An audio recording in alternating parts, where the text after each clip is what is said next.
So I'm talking to you today about visual approaches to text and content analysis. And this is part of the research through design idea where all of you, I imagine you all remember having to, in like high school English class and possibly other classes, get your colored highlighters out and go through and do like thematic analysis of a text and pull out keywords and things like that. Yes? Have any of you continued to do that in your university studies? Yep, great, because that's not something that should drop away. But sorry, I'm ahead of myself. I've remembered to record today, but I've forgotten to do an acknowledgement. That's why this slide is here. It is really important that we acknowledge the Gadigal people of the Eora Nation upon whose ancestral lands we meet today. We acknowledge their continuing connection to culture, community, land, waters, and sky, and pay respect to elders past and present.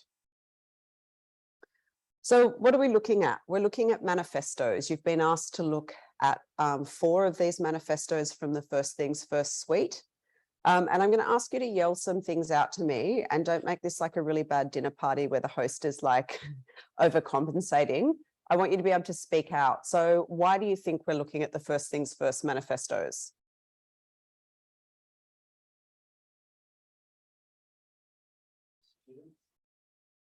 From a student's perspective? Because they're not written by students, they're written by professional designers. So that's one answer. They're written by professional designers. Why do you think we'd want you to look at these things? One of them's written in 1964. That's a long time ago. It sums up almost like the purpose of being a designer in that time and place. Yeah. Like what you should kind of put to the forefront of your practice. Yeah. So these manifestos are written as a kind of a suggestion for best practice. It's trying to get people to think about, as a community of practitioners, what are our responsibilities? How could we do better? How could we be more inclusive? How could we be more sustainable? How could our practice be doing something good in the world? So having a look historically at where we've come from, it's a really interesting set of documents because we've got one from 1964, one from 1999, I think that's about right. No, 2014, 2000 and 2020. So you've got like a kind of range of things. You've got a range of these documents that start to show us how the profession is changing over time.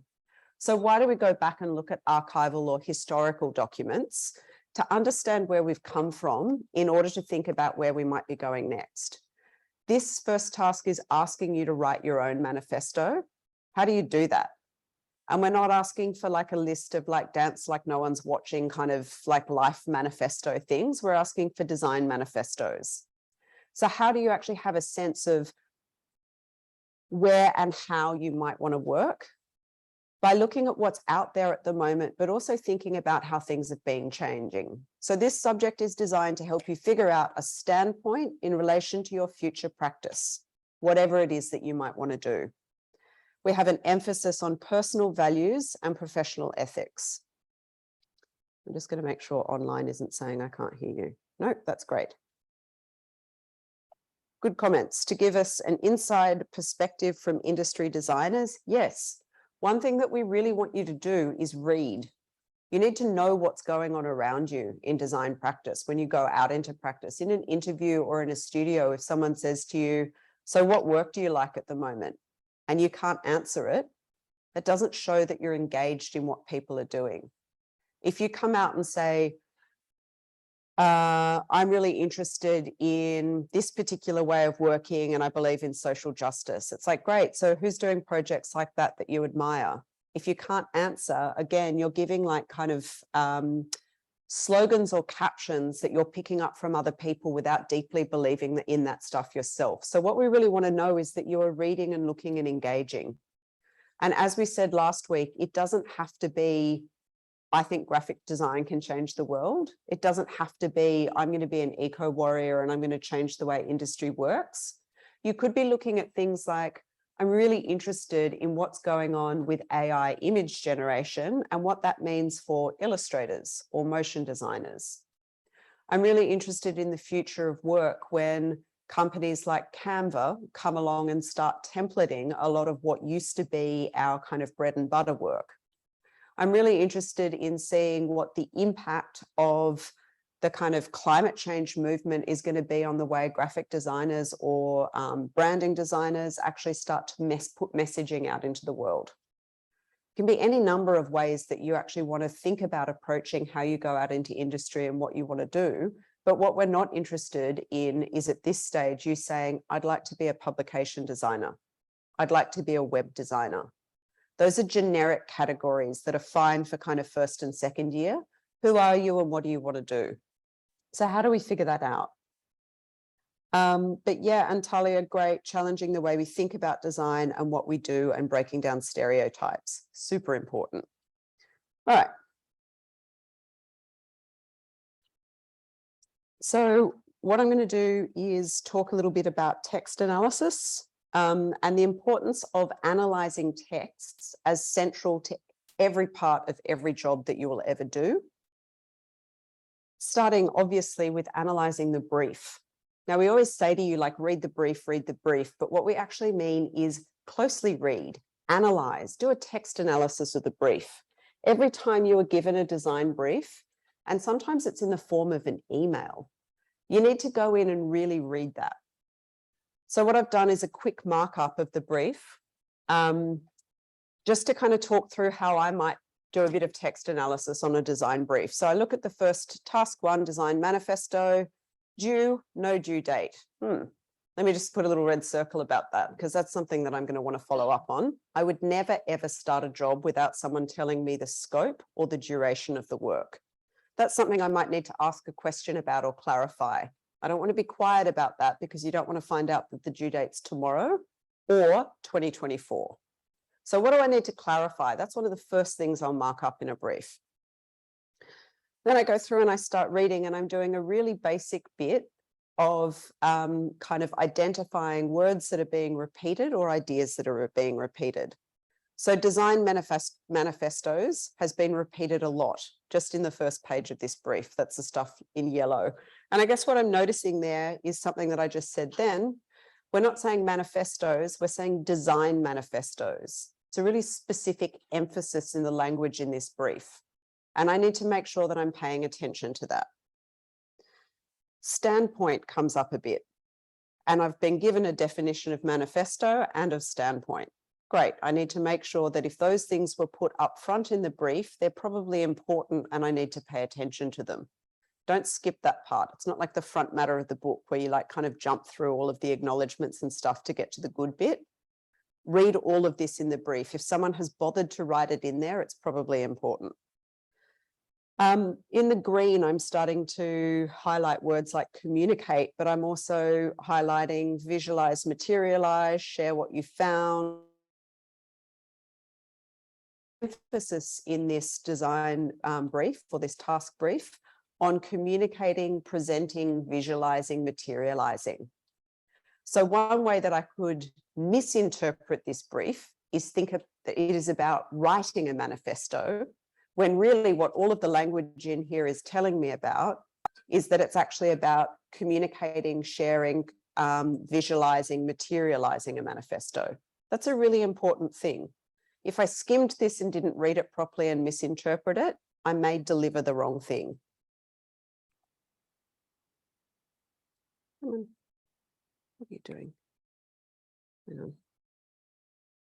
on. Okay, so part 2 of the design manifesto, what I see in the second part of the brief that I'm looking at is that all of the words that I highlighted or all the colors that I used to highlight different bits of the first part appear in the first sentence. So I know that I'm on the right track when I'm starting to unpick this and think about what I'm actually meant to be doing.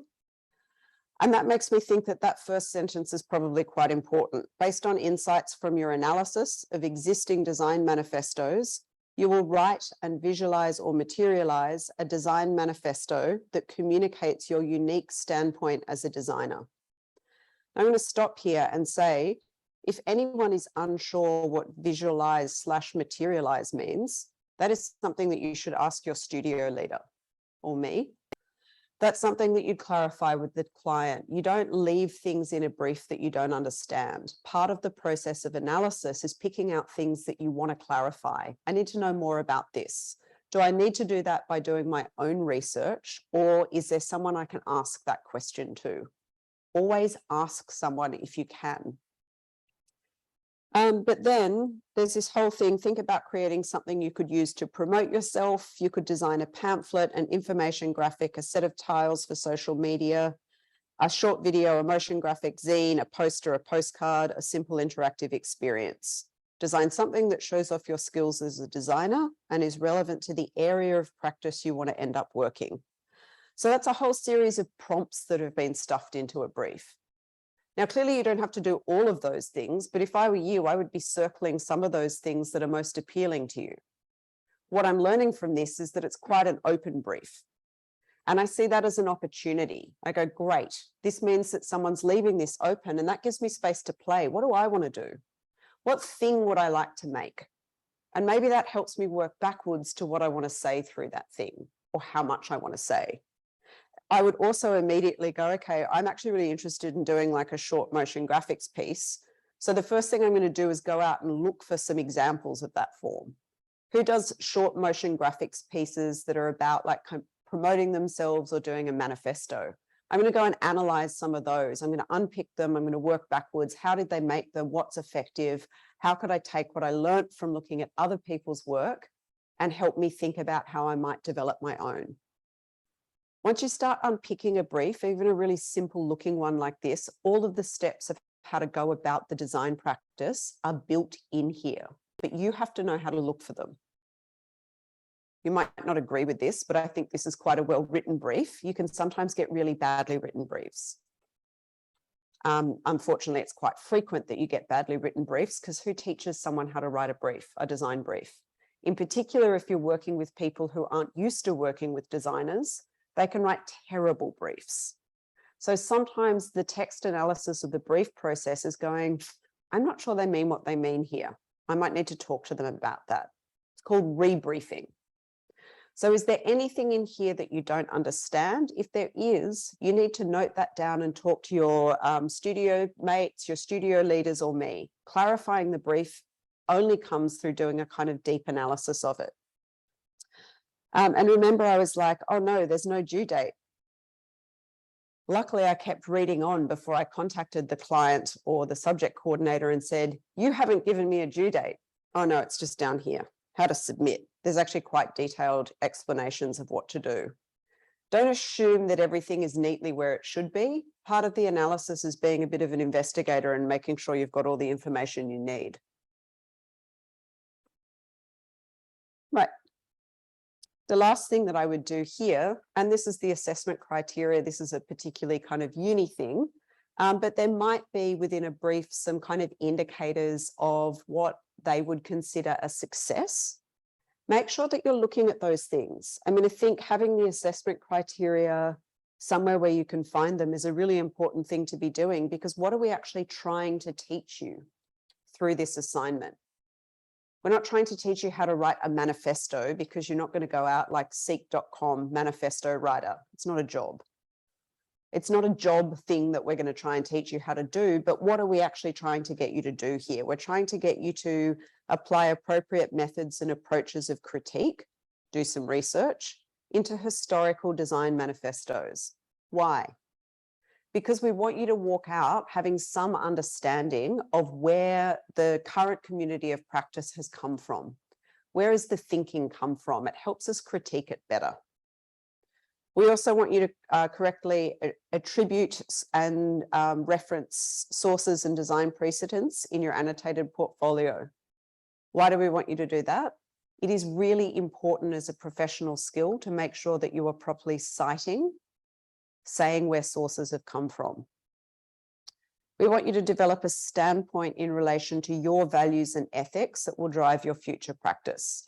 Siobhan, who is teaching the online group, has put together a really beautiful PDF around values and how you can actually think through values using a couple of different systems. It's up in the week and week 1 module, and it's just called values. I think it's a PDF you can download. Have a look at that. It's a really great resource she shared with us. Professional standard of written expression and grammar in your annotated portfolio. It's only worth 10%, but you need to start writing professionally. When I was working at Allen & Unwin, we were looking for a junior designer, and I had a pile of 10 people that I had shortlisted, and the top 2 I was really, really excited about. I was really keen to work with them. And the head of editorial walked in, picked up the first application and threw it in the bin, picked up the second one and threw it in the bin. And I was like, yo, what are you doing? And she said, typos in the cover letter. No, can't work here. No attention to detail. And I was like, they're like head and shoulders above all of the rest of the portfolios. And she said, I don't care. If they can't be bothered to check their cover letter, I don't want them working here. Those people just never got a look in. You have to have attention to detail. I mean, that was a particularly savage example, but you also have to learn how to follow instructions. If someone says, please send like a 5-page PDF as your submission, and you send them a 50-page document, you might not even get seen. There's often like HR levels or like a culling level where people actually check, can you follow basic instructions? If not, that's it.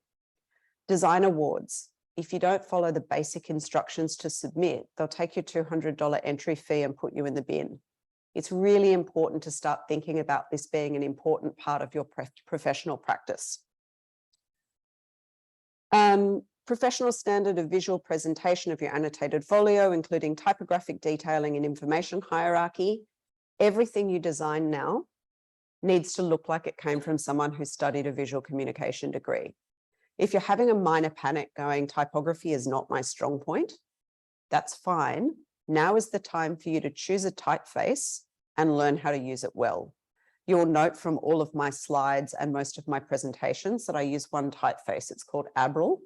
And I chose it a couple of years ago, and I spent quite a bit of money buying the full suite. So I've got like a print and web version. It's got like a display face and a text face. I use it for everything that I have to, because it looks classic and good and I know how to use it quickly. It's a material that I can work with quickly. If I need to do something like custom or specific, of course, I will choose a specific typeface. But every time I go to start a lecture, I don't want to have a meltdown trying to choose a typeface. I can lose 3 or 4 hours on myfonts.com and end up still with Abril. If you are worried about typography, now is the time to learn a really simple way of being efficient with your time and making things look presentable without having to worry about it. It's a great skill. Capacity to self-direct your learning, including meeting weekly deadlines and participating in studio activities and conversations. We are assessing you on your ability to work in a studio environment. Very few of you will go on to work sitting in your bedroom alone. I mean, you might, but you'll be on Zoom having to work with other people. But an enormous part of being a design practitioner is learning to work with other people. And it is incredibly important that you get comfortable talking about your ideas in process. Studio time is really important to be productive, collaborative time. All right, blah, blah, blah. Let's look at some more fun examples. 3 approaches to analyzing written texts adapted from design practice. So these approaches are something that Kate Sweetapple and I came up with a number of years ago. And it was based in part on some of the methods that I developed doing my own doctoral research. And I'll show you some of those to start with.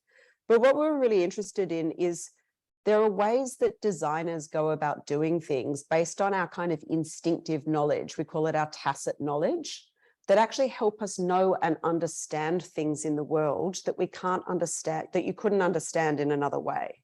So this is what we talk about a little bit when I'm saying research through design. There are things that I do and ways that I do them that come from a particular kind of design thinking.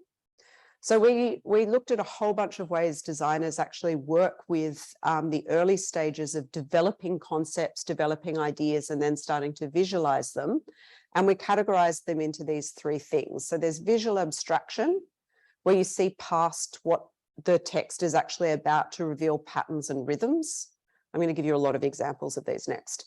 Focused data mining, where you start like searching or analyzing a written text for predetermined themes or ideas, so you know what you're going in and looking for. And then exploratory data mining, where you search a written text with, you're not sure what you're going to find, and you allow what you're finding to kind of come into focus through that process of searching. So the first thing we'll look at is visual abstraction.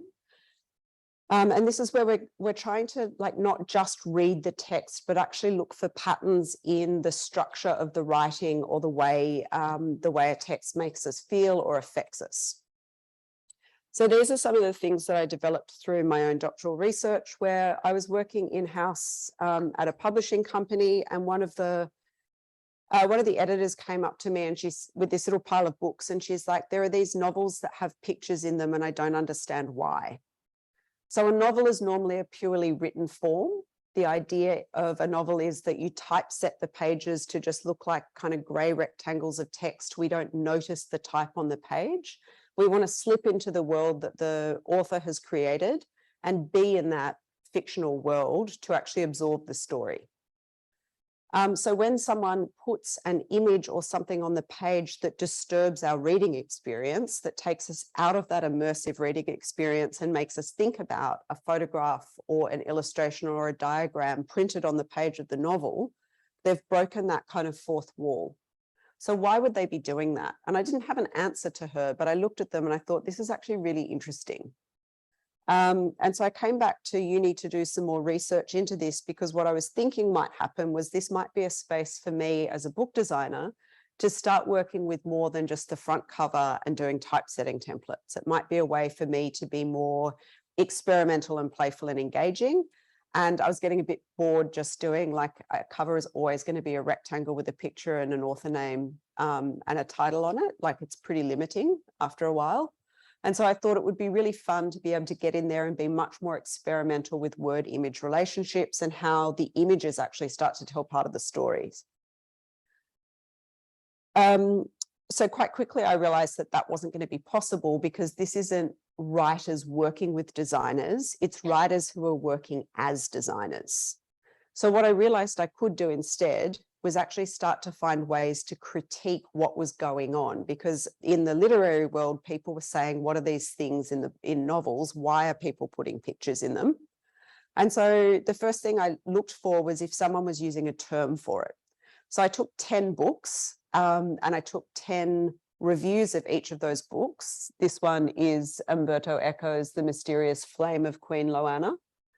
And I took reviews from a range of different sources, from like the New York Times book review down to this website called Bookslut, which is actually a really fantastic critical site, but probably doesn't have the profile of the New York Times book review. But what was really interesting about looking at these kind of highbrow publications was that they tended to be dismissive of what was going on, like as in pictures belong in children's books, not books for adults. Whereas people from kind of the blog community or who are self-publishing tended to be a little bit more inquisitive. But I wasn't really interested in putting like a hierarchy on it. So I just took all of the text from the reviews and did it all in Garamond 12/20 points, just to make it kind of grey and standard. And then I went through and just started picking out anytime any adjectives or descriptions of these pictures in books came up. I'm kind of searching. I know what I'm looking for. I'm looking for a particular word where someone says these things are, because they're not graphic novels and they're not picture books. What are they? And no term emerged, but one word kept coming up, and the word was gimmicky. And so I started thinking, why does everyone keep talking about this as gimmickry? And then I started analyzing if it was positive or negative. And I won't go into the details, but it took me on to like a kind of really interesting detour of the research. So I went in looking for one thing, but I found something else. But I needed to pull away. I needed to kind of abstract where these things had come from in order to be able to look like kind of forensically for one or two specific things. Another approach I took, and this is again something that a designer would think of, but a literary critic probably wouldn't. I wondered if the images were falling in these books based on an imposition. So most books are printed on like a 16-page set, and then you put all of those together and when you get a picture section in a book, like, you know, in a biography, you usually get like 2 color plate sections. in two different places. That's because the paper that the color sections are printed on is thicker than the normal section. So you have to space them out so the binding doesn't break. And I thought, well, if I was going to design a book to put pictures in it, I'd do a flat plan to figure out where the images could go. So I sat down and I thumbnailed these books out. I opened every double page spread and I drew it. And I drew what was on each of those pages. It's a very slow process. It only took me about like an hour and a half to do each book. But what I actually ended up realizing was that I was looking in a really different way, because I was looking really closely and thinking of each double page spread in relation to the one before and after it. And I started seeing patterns, and I realized that there were lots of different types of images. There were photographs, there were illustrations, there was experimental typography, and there were diagrams. So I started making these categories of things that I was finding. Again, not particularly interesting, but in my first reading of this book, which is Extremely Loud and Incredibly Close, it's a Jonathan Safran Foer book, I had initially thought that the door picture was the same one the whole way through, but when I found a way of kind of abstracting and pulling back, I could see that it was a different door, and started reading different things in that. So this process of looking without looking at the whole book, but looking at the whole book. So not looking word by word, looking at this thing as almost like a kind of schema, I can see different things. And then when I put the maps for 3 different books next to each other, I can start to perform a kind of comparative analysis across the different books. So here's an artist who does this as well. And what he does is takes the front pages of the New York Times, and he, you know, that like gold foil that you scratch on, the gold leaf? He just covers all of the text, all of the writing with that gold leaf. And what do we start to do? We start to read these as very different documents. And as designers, we actually look at this and like, we know what this looks like because it's kind of what InDesign looks like when you zoom out too much, or it's what it looks like when you start to mock up a page using kind of blocks to go, text would go here, image would go here. What I think is interesting about this is how much do we need to still be able to read this as a newspaper? He's left the masthead up there, so we know it's from the New York Times. If the masthead wasn't there, if there was no text on this at all, would we read it as a newspaper? Maybe. I mean, our newspapers don't go in this format. We have a kind of more of a broadsheet, a wider broadsheet. So it's maybe not as familiar to us, but people who read the New York Times would recognize that shape and form. And what is also left up there is the day and time. So you start getting these things. What actually happens is the masthead starts to become the caption for the image. And what the image does there is becomes a much more powerful, interesting thing when it has been devoid of all of the text that goes around it. So we start to read the elements of the page differently when we abstract or block out some of them. Here's another similar one, which is called The Shape of News, Christine Van Vleck. And what she started doing was, and I don't think that these guys looked at each other's work. It's not, you know, it's not like, oh my God, she ripped him off or he ripped her off. They've got the same sort of idea, which is what happens when we start to abstract a newspaper and think of it as units of information rather than actual stories. So we're not looking at what each of those news stories is about, but we might start to be able to talk about them thematically. So one of the things she looked at was, you know, which stories feel positive and negative. So if we start our day every day reading the newspaper, what sort of information are we being hit with? And how can we kind of color code to see what sort of tone the day is? Could you categorize by local or international stories, political, particular topics? Look at where the images are placed. So this kind of visual abstraction, so you can't read the actual text, but you can actually read blocks and themes and ideas, is actually a really kind of, it's a very visual approach to analyzing a piece of text. I really love these. It's a series, this is, it's a kind of personal project where she's taken documents, they're official documents from her life, and she started to abstract them in different ways. So you can only just read little bits of them. And she's starting to have a play around the idea of our identity and how much these documents actually say something about our identity. And the title says quite a lot. I mean, how you title these things obviously helps us read them. They're called ambiguous documents. And she says, I'm interested in taking an object as a starting point and putting the individual components through a process of transformation, changing an object's established definition and function. This act draws attention to both an object and my gesture.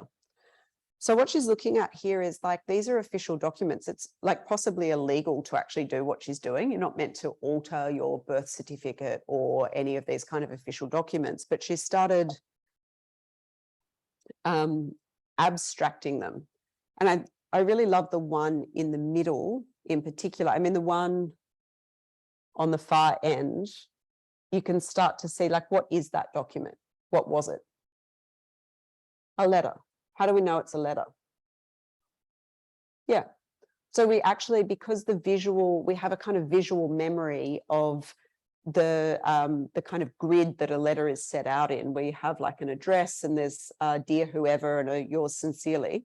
What's the middle one? Pardon? Some sort of certificate. And what makes you think that? Yeah, so it feels like maybe there's some sort of stamps or something on there.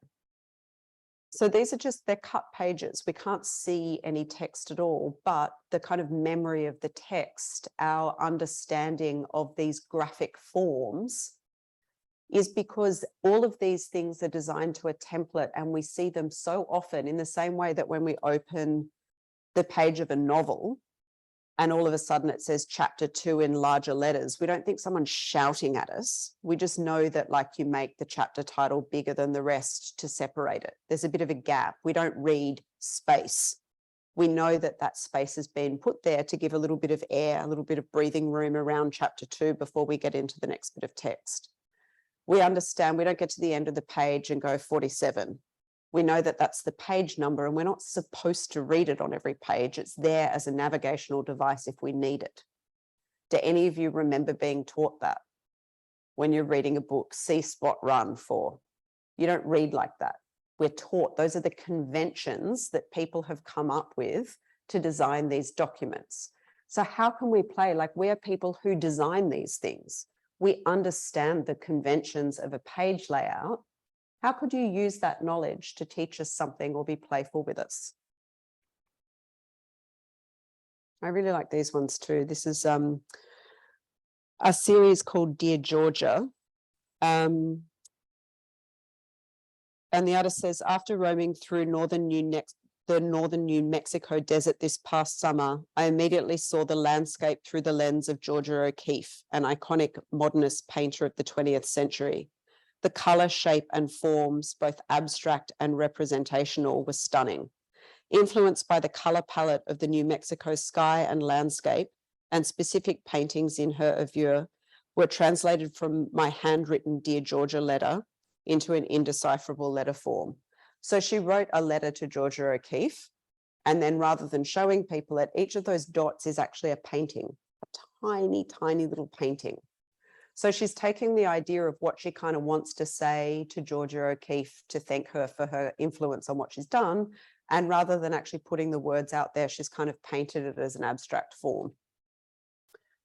It's a similar one, which is from the same series, and this is called Interwoven Conversations. And she said, I've created seemingly disparate pairings of oblique and visible text. So you can start to read bits, but you also can't read other parts. The interplay between stitching fragments on a translucent surface and the works on opaque paper explores what appears hidden and what is revealed through incoherent musings. Pulling together text, texture, and context is a form of spontaneous thought akin to a written letter emerging on the page. So what she's playing with here is really similar to what this artist is playing with, which is how do we imply what's not there? How do we talk about what has been omitted, what's missing?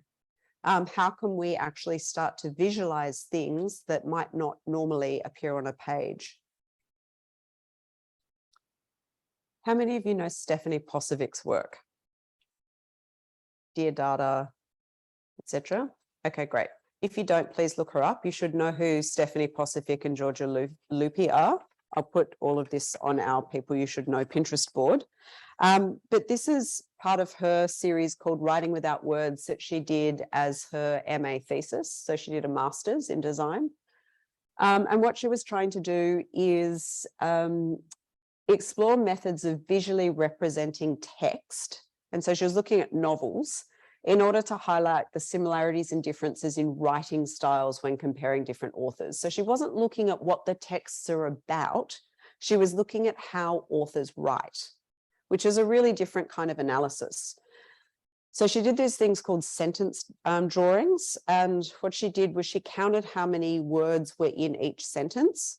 And then she drew on a bit of grid paper a line that long. And then she counted the number of the words in the next sentence and went down, over, up, over. So she kept kind of going around. I don't know if any of you did this with your phone numbers in maths class. I did, but that was a long time ago. But it's like this idea of trying to make a pattern out of the way that an author writes, the kind of style of writing. So if you're looking up here, you've got Aldous Huxley's Brave New World is the first one. And so you've got this like kind of busyness of activity with a whole bunch of tight little sentences and then one hell of a long sentence and then a little busyness of activity. So this is the first chapter of that book. So that automatically you're going, what happened there? William Faulkner's Intruder in the Dust, those are very long meandering sentences, whereas A Farewell to Arms, Hemingway's very tight little sentences. And Jack Kerouac's On the Road, I love that one because it actually looks like it's kind of going on a bit of a meandering journey.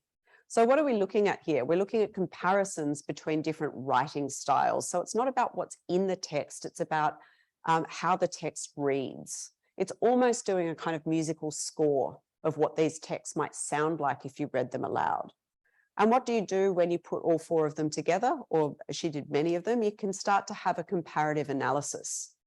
Now, I showed this exercise to some students a couple of years ago, and I've always thought this was quite fun, but I never really knew what you would do with it. So when is something a research method and when is it just someone's artwork? A research method needs to be reproducible. I need to be able to do this with different things for it to be, for sentence drawing, to be a research method that can reveal something. And this student, Elle Doggett, was doing a very weird work called I Think, Therefore I Ram, where she was interviewing chatbots to try and determine whether or not they were learning. So some chatbots just repeat questions based on whatever has been input, and others are actually artificially intelligent and they start to learn after they have conversations with you. So she wrote a series of questions asking chatbots what they dreamed about, and she documented the conversation with the chatbot. And then she asked them again in 2 weeks, and she asked them again in 2 weeks. And so what she was able to do was use this sentence diagramming to show the answers. So you could see the difference between the different chatbots that she interviewed, but also over time, whether those diagrams changed at all would show whether they were actually changing their answers. So that to me was a really interesting interpretation. So if you're looking at this stuff and going, why is she showing us these weird things? It's because you never know when an idea like this, you could go, oh, that's an interesting thing that I could use somewhere else. So Stephanie Posific, the super scribble thing here is all of the sentences in Kerouac's On the Road. So that's the whole book sentence diagrammed. So you get a sense of the journey. And what it starts to do is talk about things that we can't actually, how do you kind of show that? Like, how do you show the experience, what the experience of reading a book might be like? It's a really difficult thing to do, but this is one way. The other way she did it was also just looking at the sentence length. So she had the kind of data of the sentence lengths, and she just started playing around with a range of different ways to show that. And this is how she did it. She got her highlighters out and she read through and she started identifying things. She started counting things. She started picking out themes and underlying. It's a very kind of laborious manual way of working. But she said, for this project, I gathered all the data by hand, counting words and sentences and carefully dividing a battered copy of On the Road into key themes using markers and highlighters. I was able to reduce the entire novel into a stack of paper filled with lists of numbers, a process of compression I found incredibly satisfying. Using simple arithmetic and a calculator, I would complete equations and recheck the final sums as much as one would balance their checkbook. Actually, I don't think anyone's balanced a checkbook for a really long time, but you know what she means. The graphics were also created by hand in a computer graphics program, i.e. Illustrator, instead of using an information visualization program. By creating work in this way, the handmade craft element comes through in the creation of information graphics. The obsessive tendencies needed to create this work and the emphasis on labor add to the importance of the graphics, something that would be lost had I created the work by merely pressing enter on a visualization program. So what she's talking about here is, I guess that within here, there's her standpoint is starting to come through. She's talking about the importance for her of working by hand. And yes, there might be a faster way for her to do it, but she wouldn't enjoy that process. And there's something very much about the human, bringing the human into the information design that was important to her. And why I asked if you know who she is because she's actually made an incredibly successful career of that. So what came out of this student work, and she was very savvy about how she promoted this. She entered it into heaps of awards and just bombed it on social media, and it got picked up everywhere.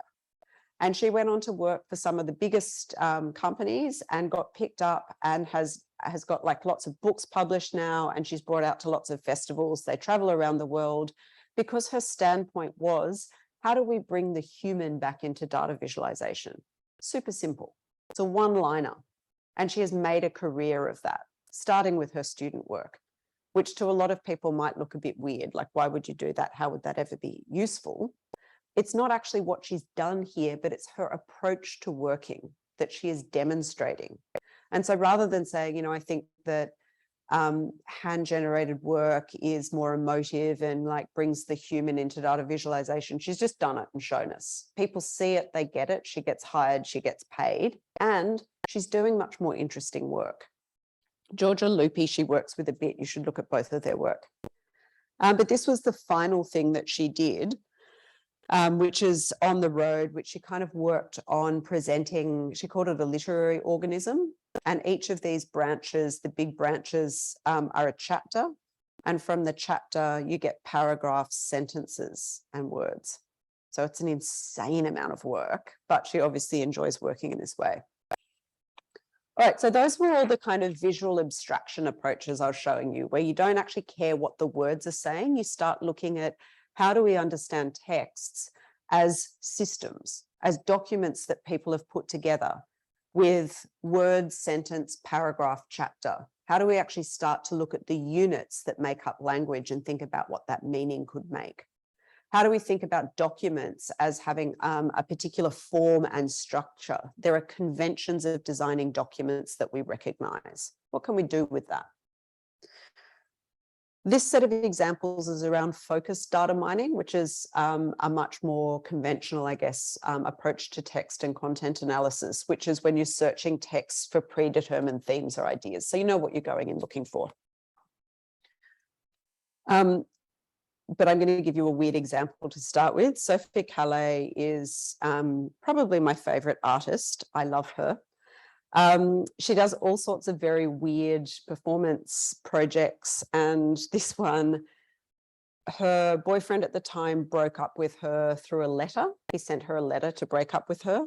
And at the end of it, he signed off, "Take care of yourself." And so this work is called Take Care of Yourself. And she gave the letter that he sent her to 107 women who all analyzed its content from their own professions and outlook on relationships. And the results from a clairvoyance response to a scientific study to a children's fairy tale are paired with Calle's photographic portraits, text analysis, and film performance. So up here, left to right, you're looking at the portrait that she took of this person plus their analysis. And the first person was a professional letter writer. The second person was a proofreader, which really comes through in the way they've marked the document up. And the next one is an expert in women's rights at the UN. And she just wrote few, as in like, good, you got rid of him. But I mean, I think in terms of ever finding someone who might want to date you again. It's probably not the smartest public thing to do, but what an interesting idea. Pardon? Oh, did she? Great. Yeah, she's pretty wacky. But you know, this kind of like the idea of how might you actually turn a text analysis exercise into a collaborative project? How could you actually think about, you know, like what, we've talked a little bit about like we all come with our own biases. We bring our own worldview to what we do when we're analyzing things. What if we all had the same document and we read it different ways?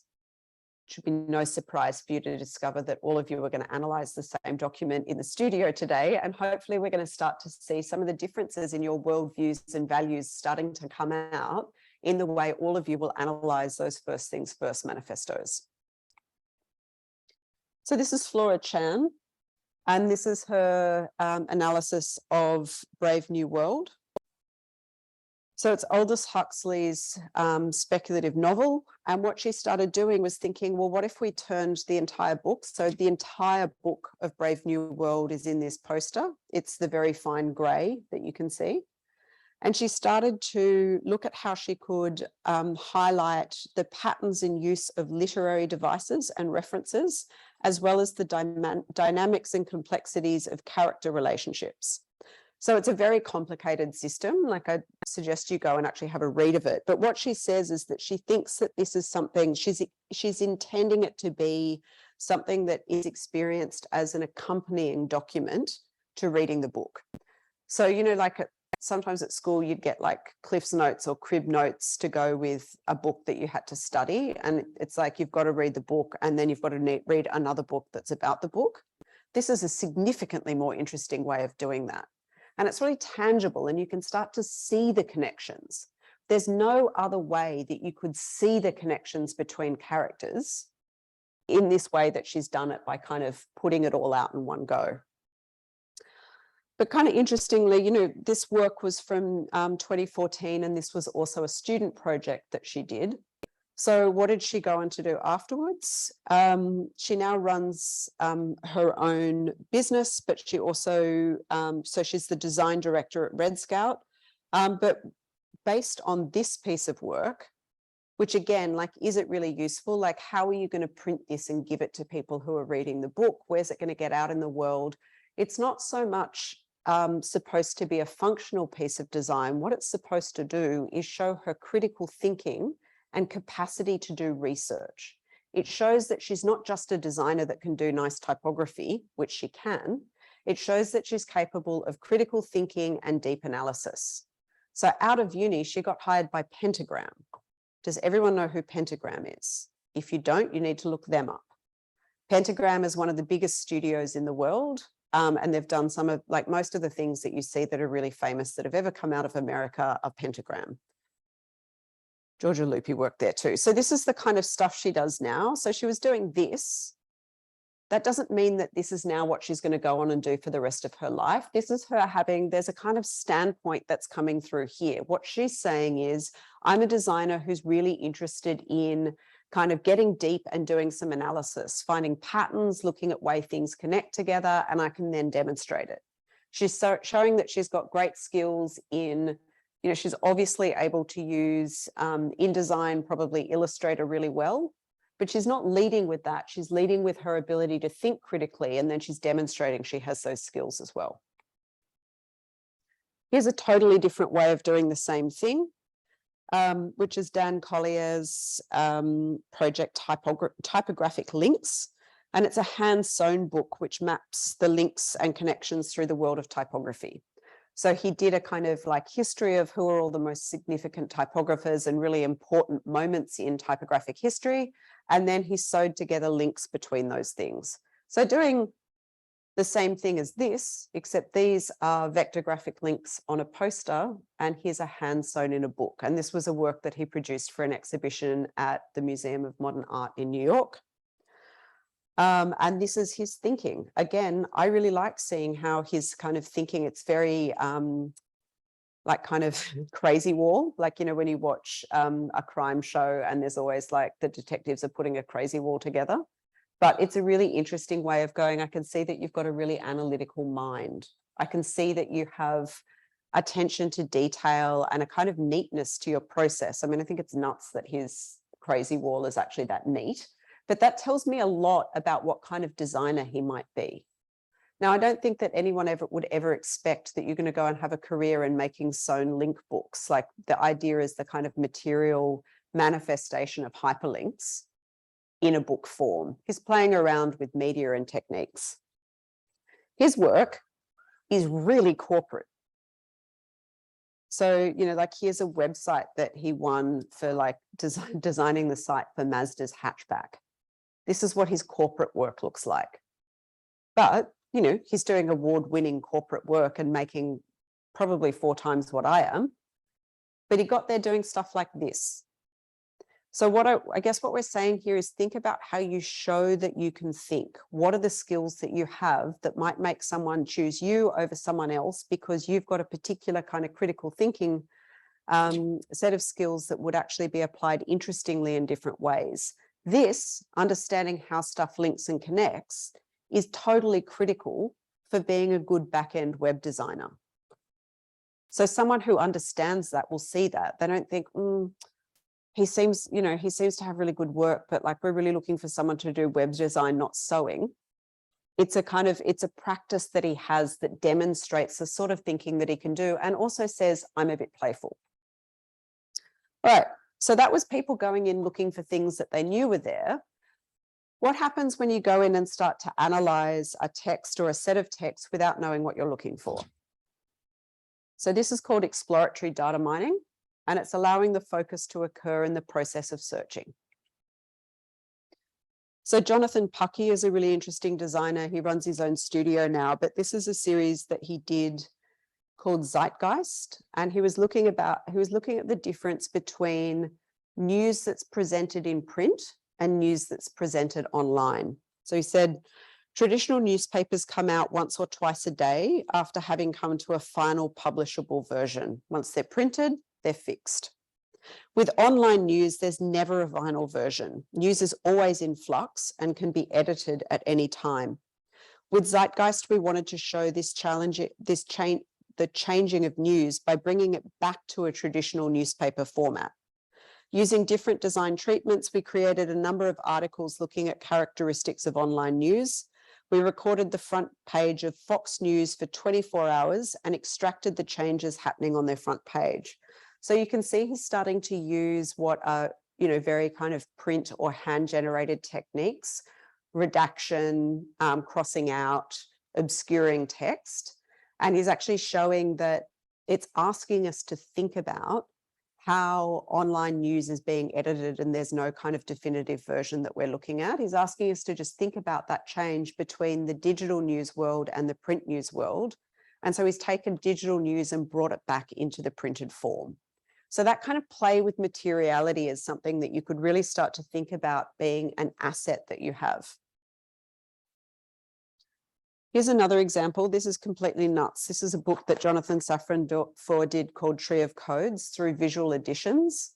Visual Editions, particularly Editions at Play, have some really interesting experiments with what a book is in digital space as well. Eden knows lots about them.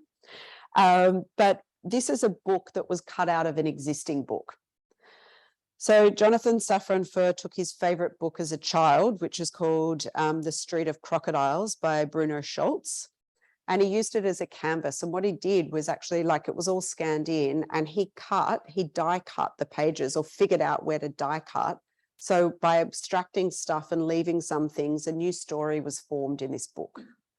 And they actually had to figure out how to mass print this by actually making die cut plates for every single page. It was like, they said it couldn't be done, and it was a bit of a nightmare, but they did get it done. It's a really weird, interesting idea. It's not really something that I would think is repeatable, but I think it's interesting in thinking about, he didn't know really what story would emerge when he went in and started manipulating. The idea of that actually started a lot earlier with Tom Phillips. Has anyone seen this work, A Humament? So this has been a work in progress since 1966. And Tom Phillips worked on it through till 2016. That's a very long time to work on the same project. But he set himself a task to find a secondhand book for threepence or threepence, however you would have pronounced it, which shows how long ago this was. And he altered every single page in that book by painting, collaging, or cut up to create an entirely new version of the book. So he started with a novel from 1892 called A Human Document, and he altered the title to make it a humament. And there've been editions published in all of the years listed there, but these are just some sort of examples of the pages. So he took something that existed and he started to find new stories within it and then work around it to reveal something within there that hadn't been there before. You can see that this is a similar idea. This is a series that I did with Kate Sweetapple in 2012 called Unlikely Avian Taxonomies. And I was going a little bit mad towards the end of my doctoral research, which happens, sorry, Thea. But I started to read the World Bird Name Database, which is a database of 31,000 bird names, and just start looking for patterns because although that seems totally insane, there was a kind of reasoning. One of the things that we were looking at the time was everyone kept talking about like poetic data visualization and big data and the importance of data visualization. And we were thinking about what do designers do that is different than people in IT or other people who are doing that kind of data viz. And so I had a conversation with Kate about how you could actually just start looking for things. And as you start to look, ideas would start to emerge. So as we're reading these bird names, we started to notice that there's lots of birds that have color in their name, which is unsurprising probably to ornithologists because a lot of birds are like, you know, the red-legged or the yellow-legged or the red-beaked or whatever. But this is all of the birds that we identified in that list that have a color in their name. And with that data set, like we just kind of pulled them out, the first one is a list which has the name of the bird. So you can read the name like the olivaceous flycatcher in the color that it is. And the second one is the same list. It's all the birds, but each bird is represented by a dot. So you can see the kind of frequency and content of it. So what we're actually looking at here is like, how do the different ways of visualizing the same data set show quite different things? And with one, you can actually read the names and understand where the colors are coming from. And with the other, you can get a sense of quantity. So again, like, is this something that you would say, well, isn't that an incredibly useful piece of work? No. But is it a way of thinking through and showing how you could work differently with the data set? Yes. So what I'm talking about here is going back to the idea of research through design, where sometimes you don't know what you're doing when you start, but through the process of doing it, you shift the way you work. And so this was a third way of visualizing that data set, which was just in a kind of pie diagram. So again, you see quantities in a much more easily kind of decipherable way. So you can see that there's a lot more kind of yellow, red, and brown because birds are named by, like, you know, the little brown birds are all called the brown-winged something. So it's starting to reveal processes. Is this a way that scientists would ever think of working? No. But weirdly, a lot of the scientists that we show this to are totally delighted and enthralled and can then start to talk about some of the stuff. They start to talk about naming and they start to talk about systems of classification. So what it actually does is opens up different kinds of conversations between designers and scientists that would happen otherwise. So yeah, there are 3,442 birds that were categorized in those different data sets. And you can see that we were using like Pantone swatch books to try and figure out what some colors were and how they might work in spectrums. It's a really slow process, but again, this is part of my standpoint. I'm a very hands-on person as well. And people said, you know, you could have just like put that through like a program that would find the colors. But again, like, I didn't know Flavaceous was a color until I looked it up. There's some things that you look at it and go, is that a color? And then we'd have to get onto the dictionary and go, oh, weirdly it is. Or like the difference, like, would the computer have found the difference between olive and olivaceous? Probably not. But thinking about in this play too, I like doing things in a hand-generated way. One of the other categories, there are a lot of birds with spots and stripes in their names. So these ones aren't comprehensive, but I'm just kind of demonstrating. Lots of birds are spotty or stripy, and we played around with layering the paper. Why would you bother to do this? Why would you bother to do the material play? We bother to do it because it is a way of actually activating people's interest and engagement to hopefully hold their attention long enough to think about what we're doing as more than, I guess, a kind of novelty or a gimmick. So when there is so much information, when there is so much floating around, how can you use your skills as a designer or visual communicator to capture people's attention and then hold it? I also did a series of birds with smutty names and antisocial sounding birds. But we'll skip those for now. So this is one of the things that we're going to ask you to do at home this week. After you do a series of text analysis exercises in studio, we're going to ask you to materialize your insights or findings or something that you found interesting in some way. So a whole bunch of the examples that I've just shown you now are materializing, visualizing or materializing the findings of what's interesting.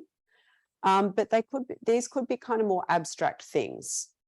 So this is a project I did a few years ago where I had this one paragraph of text. It's not very long. In the middle image, you can see that's how long it is. I guess it's like actually 2 paragraphs of text, and it's from a novel, Murray Bale's Eucalyptus.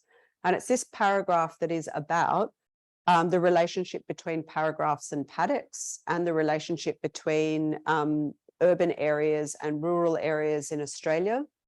And it's an extended metaphor that really stuck with me after I read the book.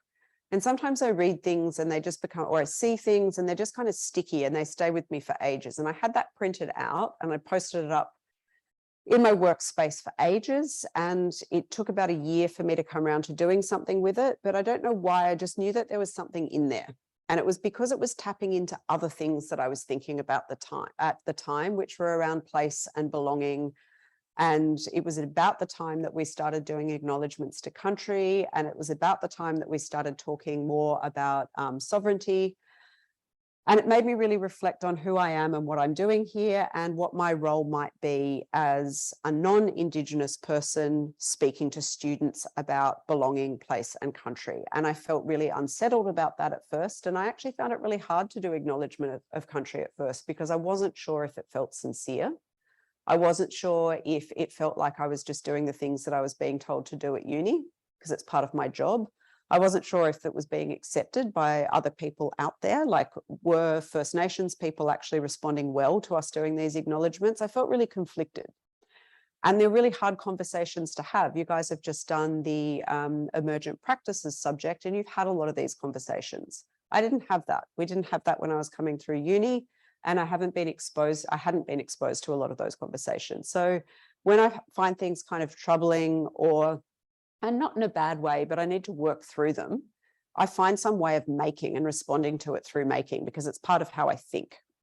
So I knew that there was something in this this passage of text. And so I started to unpick it. And what you can see is over here, me just doing the kind of text analysis stuff with highlighters, looking for words, repetitions, ideas. And then I realized that the area that Murray Bale talks about in this novel is an area that you actually fly over when you fly between Sydney and Melbourne. And I'd taken a trip to Melbourne, and like everyone with a camera anywhere, I take photos outside the airplane window. And part of what he's talking about is the perspectives and how we understand land differently from above. And he talks about kind of European civilization being something that we see from above. We see markers and we see paddocks as a kind of a civilization, or a civilizing of the land. And then I went with Tom Lee. I'm not sure how many of you were taught by Tom Lee in second year, maybe. But I went with Tom Lee to his farm, which is also kind of near this area. And Tom started showing me these rocks that came from his farm. And we're talking like in Orange, like kind of near Orange, Central West, New South Wales. And these marks in the rocks are from when that area was underwater. And they're like little sea anemone creatures. And that totally freaked me out and blew my mind because it was a drought at the time. And the thought that that area was underwater completely kind of unsettled me and undid my understanding of place and land. So I started looking at, you know, like what you can see in a rock and what you can see from a window and looking at these perspectives. And then I started using techniques of erasure and cutting up. And then I started looking at how you might collage or montage some of these ideas together. These are not artworks. These are not things that I would do something with other than to show you as a way of thinking through my process. But I make this stuff to help me make sense of things. And then when I actually went to start making stuff, I was interested in playing around with solar plate etching at the time. So I started making collages, solar plate etching them, putting together different ways of thinking with my hands. And it was a kind of text analysis that the whole time that I was making this stuff, I was thinking about the messages and the ideas that were in that paragraph of text. So even though I started with my highlighters, what that did was like undid stuff enough in my head for me to start thinking and making. And so when I started making things, some of them were the juxtaposition of those two images is quite interesting, but neither of them are good photographs.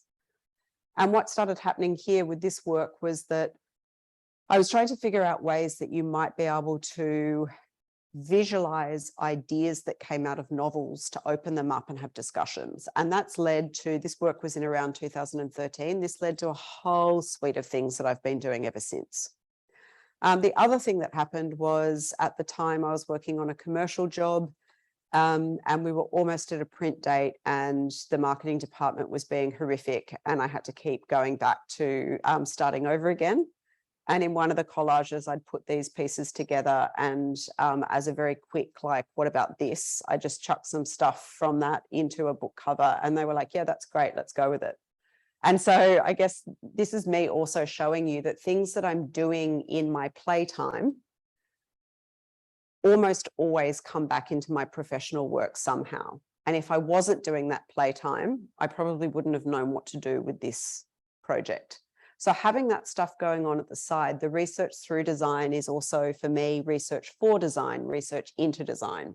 So those terms that I introduced in the lecture last week that Christopher Frayling came up with, research for, into, and through design, for a lot of us, those things get all muddled up.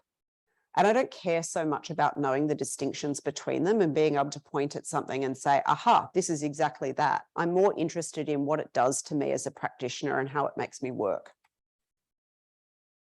So in studio today, you're going to do some text analysis exercises. And you're going to do those exercises on the First Things First manifestos. I've got printouts that you're all going to have, so you can get your markers and stuff out. If you didn't bring anything, I did send you an email. If you didn't bring anything, you've got time to nip over to Daiso and pick up some stuff. Loosen up with it a bit, get off the computer. We spend so much time thinking that doing things on the computer is more efficient. I'm hoping that the examples that I showed you today, some of you might be going like, oh, are we back to like kindergarten craft classes again?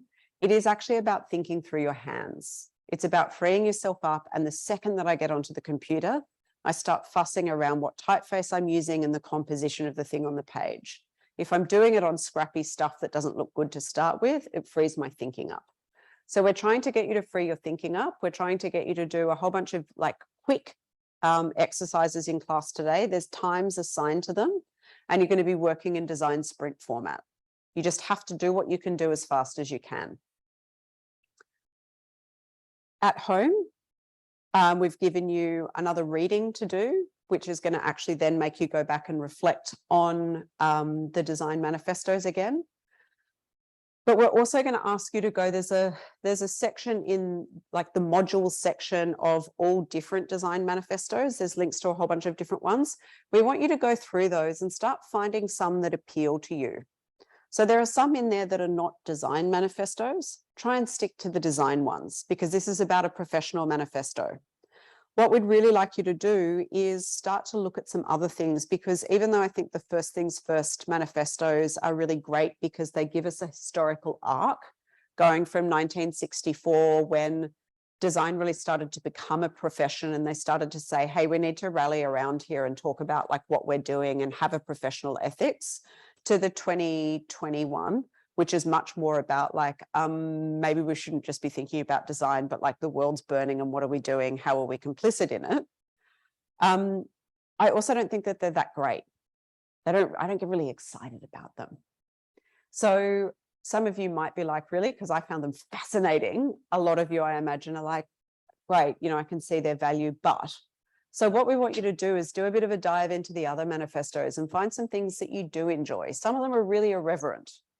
Some of them are quite serious. Some of them are quite silly. What's your tone? What are you interested in? Start bringing it back to you. And then for the next couple of weeks, you're going to be doing different exercises in studio that help you get to the point that you write your own manifesto and visualize it or materialize it in some way so it's shareable. I keep repeating this so you know what the goalposts are, and you know that the exercises that we're doing at home and in studio are all pointing you somewhere. Great. Any questions?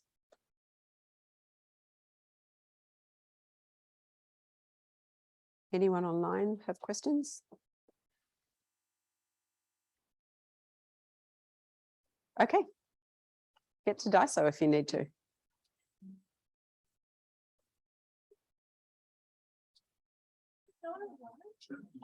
I